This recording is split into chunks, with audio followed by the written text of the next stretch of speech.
Hello from Supermoon Station. I want to take time to talk to Alex and Robert and discuss their amazing project. But before that, guys, how was NEARCON? Fun. It was great seeing like this entire community of builders all together in one place. Developers were amazing, projects were amazing, met some really good people just at the conference in there, and then out at the different events, side events and parties afterwards. And what was the main reason for both of you to come to NEARCON? We're working pretty actively in the NEAR ecosystem. We have a lot of partners, and it was great. We talk to them online, but it's really not the same. It's great, having the opportunity to meet these people that you only talk with online in person, and have fun for a bit.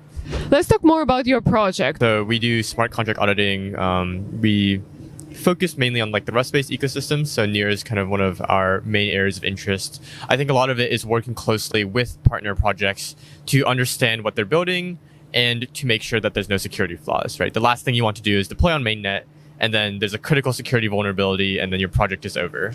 We try to work very closely with teams. I think we prefer a more collaborative approach to really understand what's happening, both with the protocol, but also at the NEAR runtime level.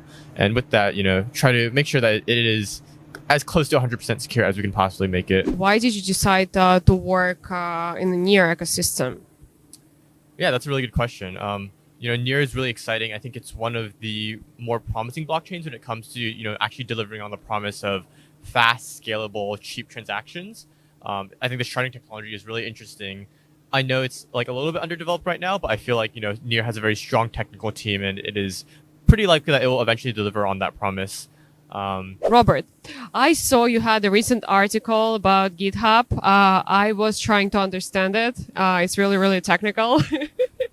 Can you share a little bit more about an article and what you were trying to expose in GitHub? Oh, yeah. So that was the issue. It was a while back, actually. I reported it against GitHub pages. So GitHub has this feature where you can deploy websites on their, deploy websites using a GitHub repository. And then essentially the issue I found was that you could inject some scripts in other people's web pages to alter them to, do whatever you want. So what builders are interested in and how they can start exploring Web3? What is the easiest way maybe to attract builders? Probably the biggest thing is you should have a problem you want to solve, right? I think once you have a clear problem in mind, it's very easy to find ways that Web3 can help solve that. For example, maybe we want to increase participation in a particular region, right? And how can we, perhaps set up a NEAR hub there to get more people to participate?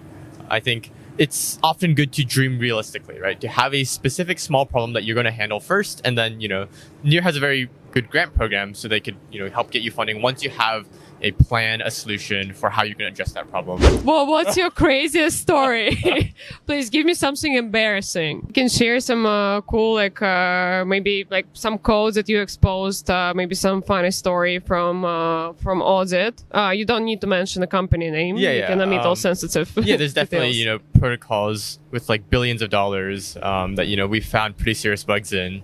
I think there's one time there was like protocol where we could have just taken like $500 million or something, but we did not, and that's why I'm still working here. Well, guys, that was so much fun. Thank you so much for interview, and we will drop all information about the project and about you guys, so people can reach out if they have any questions or if they want to collaborate. Yeah, thanks.